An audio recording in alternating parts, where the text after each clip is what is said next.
Sebelumnya, Wang Lin terluka parah akibat dikepung dua kultivator transformasi jiwa tahap awal. Di saat Liu Anfeng akan membunuh Wang Lin, Sun Tai datang dari celah ruang untuk menyelamatkannya. Liu Anfeng dan leluhur klan iblis raksasa tidak bisa bertindak gegabah sekarang. Tetapi saat Sun Tai menyatakan akan membawa Wang Lin, leluhur klan iblis raksasa menentangnya dan akan membawa mayat Wang Lin. Anda harus tahu bahwa dia telah mengetahui Zheng Niu adalah Wang Lin yang menghilang di medan perang asing 500 tahun yang lalu setelah pertarungan dahsyatnya dengan Teng Huayuan. Mengambil kompas bintang hanyalah alasan untuk membunuhnya. Tujuan sebenarnya adalah manik penelan surgawi di tubuh Wang Lin. Jika dia berhasil mendapatkannya dan memberikannya pada aliansi kultivasi, klannya pasti diberikan status negara budidaya peringkat 6. Lalu meninggalkan Zuzaku dan mendapatkan planet mereka sendiri dan memiliki kultivator tahap kekuasaan. Jadi bagaimana mungkin leluhur klan iblis raksasa menyaksikan domba gemuk ini dicuri darinya? Sun Tai kemudian terbang ke arah Wang Lin. Leluhur klan iblis raksasa juga menyerbu dengan mengeluarkan arloji untuk memblokir Sun Tai. Tapi Sun Tai berteriak, "Enyahlah!" Sebuah kekuatan melonjak keluar dari tubuhnya, menyebabkan leluhur itu berhenti untuk sesaat. Leluhur klan iblis raksasa menghantamkan pukulan dan sebuah pusaran hitam tornado tiba-tiba muncul dan mendekati pada Sun Tai. Tangan kanan Sun Tai menunjuk ke peti mati dan tubuh Momi terbang keluar memblokir serangan itu dan melawan leluhur klan iblis raksasa. Dia mengambil kesempatan ini untuk merangkul tubuh Wang Lin yang sangat lemah dan tak berdaya dengan luka parah. Lalu Sun Tai terbang ke celah ruang. Leluhur klan iblis raksasa menjadi gelisah. Dia berubah menjadi raksasa dan langsung mengeluarkan kapaknya. Setelah mengejar Sun Tai di dekat pintu celah ruang, dia mengayunkan kapaknya ke bawah. Sun Tai membentuk segel dan menembakkan energi spiritualnya yang keluar dari jarinya pada energi kapak, menyebabkan ledakan yang bergemuruh di kekosongan. Setelah ledakan keras, Sun Tai menyerbu keluar dari celah ruang, menyebabkan leluhur itu meraung marah dan langsung mengejar melewati celah ruang juga. Kemudian, di bagian utara benua Zuzaku, Sun Tai terbang membawa Wang Lin sembari menghindari berbagai serangan dari arah belakang yang dilancarkan oleh leluhur klan iblis raksasa yang mengejar. Sun Tai berkata, "Kamu benar-benar berpikir aku takut padamu?" Tangan kanannya membentuk segel dan dia menempelkannya di dahi Wang Lin. Kemudian dia melemparkan tubuh Wang Lin ke hutan lebat di bawah. Saat Wang Lin mendarat, dia berjuang untuk membuka matanya dan kemudian berkultivasi untuk melawan domain Liu Anfeng dan segel Sun Tai. Dia terjaga sekarang dan tahu bahwa Sun Tai tidak memiliki niat baik. Bagi Sun Tai, datang untuk menyelamatkan Wang Lin lebih baik daripada mati.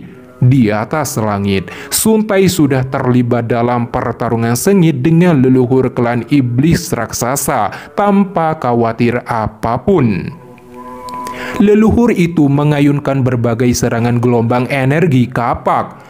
Sun Tai membentuk pertahanan dan saat bertabrakan keras, itu menciptakan keretakan ruang kecil yang tak terhitung jumlahnya. Sun Tai menunjuk ke depan saat sinar cahaya muncul, berubah menjadi 3 mayat menyerang leluhur klan iblis raksasa. Lalu Sun Tai meledakkan 3 mayat itu. Ledakan yang membelah langit terjadi. Kekuatan ledakan menyebabkan leluhur klan iblis raksasa muntah darah sebelum tubuhnya terpental beberapa puluh kaki. Ekspresi Suntai sangat marah saat dia membentuk segel. Tiba-tiba telapak tangan raksasa yang mengandung kekuatan dari kekuatan surgawi melesat dan menekan leluhur itu. Leluhur itu sangat tertekan jika bukan karena memiliki tubuh yang kuat dan kekuatan garis keturunannya. Dia tidak akan berani menghadang seorang kultivator transformasi jiwa tahap menengah. Mata leluhur klan iblis raksasa menyala. Sedikit energi spiritual surgawi memasuki tangan kanannya. Dia mengayunkan kapaknya untuk menghancurkan telapak tangan. Saat bertabrakan, itu menciptakan dentuman keras, bergema diikuti gelombang kejut menyebar di langit. Gunung besar yang dilewati langsung hancur menjadi debu. Tubuh leluhur itu terpukul mundur dan memuntahkan darah dengan ekspresi sangat marah. Dia bergerak ke arah hutan yang dipenuhi pepohonan tumbang. Jika aku membunuhmu, aku yakin bisa mendapatkan harga yang bagus untuk mayat anggota klan iblis raksasa.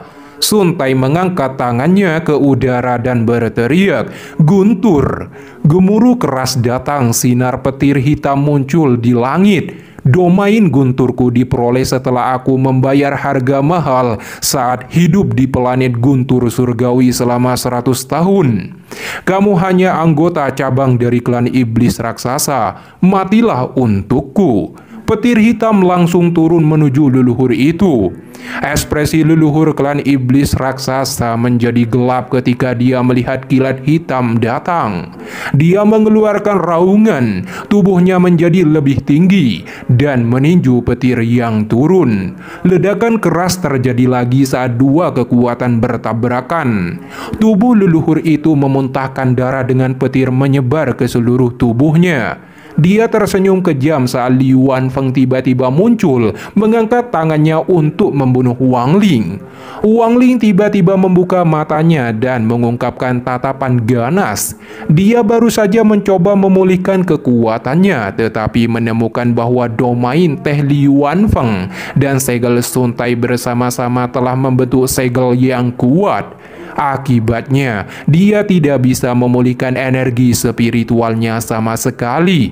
Bahkan energi spiritual pil obat yang ditelannya akan diserap oleh segel. Jumlah energi spiritual dimiliki Wang Ling saat ini seperti kultivator pendirian yayasan. Itu masih terus terkuras sampai tingkat kultivasinya sampai di kondisasi Qi lapisan ketiga, dan itu terus merosot. Jika ini terus berlanjut, Wang Ling akan menjadi seperti manusia biasa dan dapat dengan mudah dibunuh oleh seniman bela diri yang fana. Ini adalah cedera yang paling serius yang pernah dideritanya dalam hidupnya selain satu kali dia kehilangan tubuhnya. Di waktu yang sama, menghadapi tindakan menyelinap Liu Wanfeng, petir hitam tiba-tiba turun lagi dari langit. Liu Wanfeng terkejut dan dengan cepat menggunakan semua kekuatannya untuk melarikan diri. Namun kilat itu tampaknya telah menumbuhkan mata dan mengejarnya sampai hilang di atas cakrawala. Kamu berani mencoba menyelinap di dekatku. Suntai mencibir dan memutuskan menyegel Wang Ling saat ini untuk mencegah jiwa asalnya dari kehancuran. Leluhur klan iblis raksasa berkata, "Aku akan mengambil orang ini dan mengembalikannya dalam 7 hari. Suntai berkata tanpa ragu, "Tidak mungkin. Bagaimana dia bisa membiarkan orang lain membawa Wang Ling? Itu sama saja menempatkan jiwa asalnya di tangan orang lain." Mendengar jawaban itu, leluhur itu berkata, "Kaulah yang memaksaku. Ini adalah pertama kalinya aku menggunakan kekuatan garis keturunan sejak mencapai tahap transformasi jiwa. Terimalah seranganku." Dia membentuk postur tubuh super saya dengan menahan rasa sakit yang luar biasa. Segera pusara raksasa muncul di belakangnya. Di bawah kontrol leluhur itu, putaran hisapan semakin kuat dan terfokus untuk menyedot tubuh Suntai. Di bawah daya tarik ini, Suntai membentuk segel saat menggunakan energi spiritual surgawi pada tubuhnya. Dia menuju ke udara dan sebuah peti mati merah muncul dan kemudian hancur. Tubuh seorang anak laki-laki melayang keluar dari peti mati. Melihat kemunculannya, leluhur klan iblis raksasa menggunakan seluruh kekuatannya dan putaran semakin ganas menyerap tubuh Suntai ke dalam pusaran. Suntai berteriak, "Anak iblis, bunuh dia!" Anak itu membuka matanya yang memancarkan cahaya iblis. Dengan satu langkah kaki, anak iblis itu muncul di depan leluhur itu dan melancarkan serangan kuat pada dadanya. Saat serangan itu menghantam tubuhnya, dia langsung muntah darah dengan jiwa asalnya keluar. Anak iblis kemudian menendang lubang melalui tubuh leluhur klan iblis raksasa. Namun, Suntai sudah ditarik ke pusaran. Dia menjerit frustasi dan perlahan menghilang bersamaan dengan pusaran portal. Sekarang hanya anak iblis yang tersisa mengembang di udara. Lalu dia mengejar leluhur itu yang terpaksa melarikan diri. Wang Ling menghela nafas lega saat dia berjuang untuk berdiri dan berjalan keluar dari hutan. Dengan setiap langkah yang dia ambil, dia bisa merasakan tubuh ini semakin lemah dan jumlah energi spiritual di tubuhnya berkurang. Domain Li Yuanfeng dan segel Suntai telah menyatu hampir dengan sempurna, menyegel kekuatannya. Gambar daun teh menjadi lebih solid di dahi Wang Ling. Akhirnya, dia berhasil keluar dari hutan. Semua energi spiritual di tubuhnya telah habis dan luka dalamnya sangat buruk. Begitu dia berjalan keluar dari hutan, dia jatuh ke tanah dan pingsan. Sementara itu, berita tentang Wang Ling mengalahkan Red Butterfly di Duzaku menyebar luas. Bahkan senjatanya juga menjadi perbincangan hangat di antara kultivator. Nama Zheng Niu telah diberi judul orang nomor 1 di bawah tahap transformasi jiwa di Duzaku.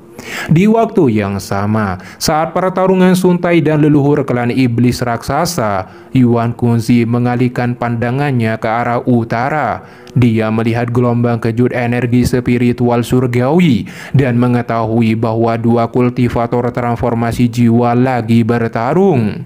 Lalu Yuan Kunzi menyebarkan indera ilahinya untuk menemukan Wang Ling, tapi sia-sia dan menebak jiwa asalnya sudah hancur. Yuan Kunzi berpesan pada Liu Mei untuk pergi ke benua utara dan menemukan Wang Ling. Liu Mei turun dari gunung Zuzaku menjadi sinar cahaya yang terbang menuju ujung utara benua Zuzaku. Kemudian Wang Ling akhirnya dilihat oleh seorang pria parubaya yang kebetulan cari kayu bakar. Dia juga seorang dokter dan melihat kondisi Wang Ling berada di ambang kematian ketika dia menemukannya. Jadi dia memutuskan untuk membawanya dan menyembuhkannya di rumahnya. 1 bulan telah berlalu. Wang Ling duduk di gerbang suatu desa. Tubuhnya kurus kering, wajahnya banyak luka, terlihat sangat jelek dan tidak sedap dipandang. Ketika penduduk desa melewati pintu masuk desa, mereka semua memandangnya dengan jijik sebelum mengelilinginya. Tak lama kemudian, seorang gadis yang mengenakan atasan pola bunga dan celana datang diikuti peliharaannya. Gadis itu berteriak pada Wang Ling, "Bisu jelek, ayahku menyuruhku memanggilmu kembali untuk makan malam." Wang Ling berusaha berdiri meski kaki bergetar dan hampir jatuh, menyebabkan gadis itu tertawa. "Bisu, cepat, aku lapar." Gadis itu berbalik dan berjalan kembali ke desa. Wang Ling perlahan mengikuti gadis itu dengan kesedihan di matanya semakin dalam. Lalu di sebuah rumah di dekat pintu masuk desa, ada bahan-bahan obat diletakkan di halaman depan. Ada seorang pria parubaya duduk di sana. Kemudian anak gadisnya datang dan berkata, "Ayah, aku memanggil kembali bisu itu. Jaga sopan santunmu, panggil dia paman." Ayah gadis itu berteriak, Gadis itu menjulurkan lidahnya dan tidak mengatakan apa-apa. Dia berlari ke rumah dan membantu ibunya mengatur meja makan. Ayah gadis itu mengalihkan pandangannya ke Wang Ling. "Adik, jangan pedulikan dia. Eri selalu seperti ini. Mari aku lihat seberapa banyak kamu telah pulih."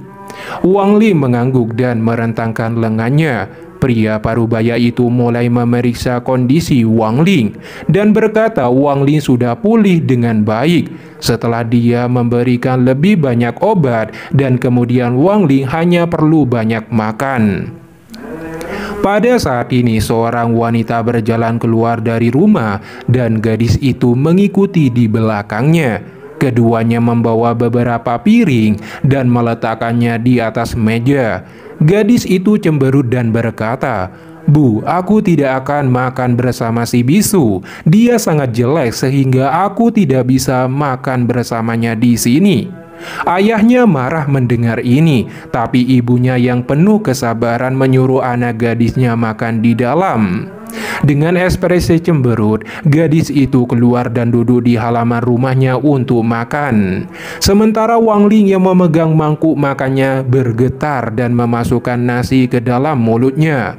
Wang Ling sangat sedih memikirkan kondisinya saat ini. 1 bulan yang lalu, jiwa asalnya hancur, tapi itu menyebabkan secerca energi spiritual muncul, lalu menyebar untuk memperbaiki tubuhnya. Namun hal yang buruk setelah jiwa asalnya hancur, tubuh aslinya jatuh ke dalam tidur nyenyak sampai sekarang. Jika tubuh aslinya tidak tidur, dia bisa meminta tubuh aslinya datang untuk menjemputnya dan memulihkan kekuatannya. Selain itu, Wang Ling tidak bisu, dan karena domain teh Liu Wanfeng, wajahnya menjadi sangat jelek, sehingga orang di desa muak dengannya. Selain pasangan di desa ini, tidak ada orang lain yang pernah mengatakan sesuatu yang baik padanya. Tapi wajahnya dipenuhi tekad dan menghabiskan makanannya saat memikirkan Limuan yang akan menghadapi siklus reinkarnasi surgawi lagi dalam 9 tahun. Sepanjang bulan ini, Wang Ling mencoba mencari cara untuk memulihkan kultivasinya sembari bermeditasi di dalam gudang.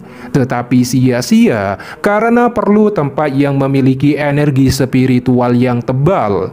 Kemudian Wang Ling keluar dan melihat gadis itu berkata pada Wang Ling, "Bisu, kamu sudah tinggal di sini selama sebulan. Kapan kamu pergi? Rumahku bukan rumah amal. Bagaimana kita bisa memiliki makanan ekstra untuk dimakan?"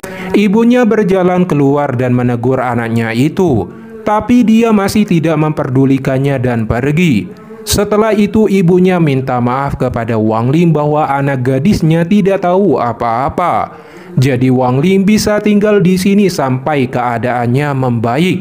Dalam setengah bulan ini, dengan bantuan obat pria parubaya itu, tubuh Wang Ling perlahan mendapatkan kembali kekuatannya. Pada suatu malam, Wang Ling pergi dan telah membungkus beberapa makanan kering. Di tengah-tengah cahaya bulan, dia berjalan keluar dari desa. Saat ini dia hanya ingin menemukan vena roh sehingga dia bisa menggunakannya untuk mendapatkan sedikit energi spiritual dan kemudian mencari cara untuk memecahkan domain dan segel yang mengganggu dirinya. Sepanjang jalan Wang Ling terus kehabisan nafas, jadi dia harus beristirahat sejenak. Dia berkata, "Negara salju dan klan iblis raksasa, aku tidak akan melupakan apa yang terjadi. Suatu hari nanti aku akan membalas kalian 100 kali lipat apa yang telah kalian lakukan kepadaku." Wang Ling mengungkapkan ekspresi penuh tekad saat dia kembali berdiri dan terus berjalan maju. Tapi pada saat ini, beberapa perampok menunggangi kuda menyerbu dari arah belakang Wang Ling. Pria kekar dengan bekas luka pisau di matanya adalah bos mereka. Ketika mereka melewati Wang Ling, salah satu dari mereka meraih tubuhnya dan dibawa pergi sebagai umpan untuk memblokir gerbong perusahaan pengawal kekuatan surgawi. Kemudian mereka sampai di persimpangan jalan dan bos mereka meletakkan Wang Ling di tanah. Dengan totokannya, kedua tangan dan kaki Wang Ling dihancurkan, sampai suara yang begitu menyakitkan terdengar dari mulut Wang Ling. Ekspresi Wang Ling dipenuhi niat membunuh menatap orang itu.